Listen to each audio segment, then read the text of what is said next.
Assalomu alaykum. Bugun biz Qozog'iston Respublikasining Olmaota shahrida joylashgan alyumin profili ishlab chiqaruvchi eng katta zavodlardan biri Hoffman alyuminiumga tashrif buyurganmiz.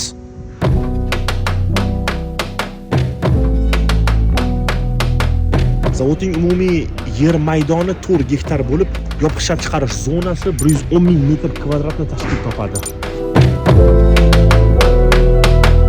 Ushbu zavodda ikkita gorizontal bo'yoq liniyasi mavjud bo'lib, ularning har ikkalasi Quality Quad va Quality Seaside sertifikatlariga ega. Ushbu zavodda 300 ta xodim 4 smenada kuniga 20, oyiga 600 tonna tayyor mahsulot ishlab chiqaradi. Ishlab chiqarilgan mahsulotning 60% ichki bozor uchun, 40% esa eksportga yo'naltirilgan. Bir yilda 25 million AQSh dollari tovar aylanmasiga ega ushbu kompaniya bugungi kunda 60% kuchlanish bilan ishlamoqda ekan.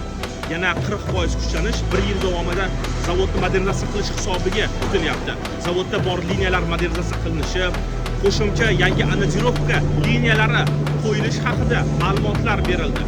Bu degani Qozog'iston bozorida juda kuchli, juda sifatli hamda siz xohlagan hajmni, siz xohlagan muddatda ishlab chiqarib bera oladigan ajoyib zavod mavjud.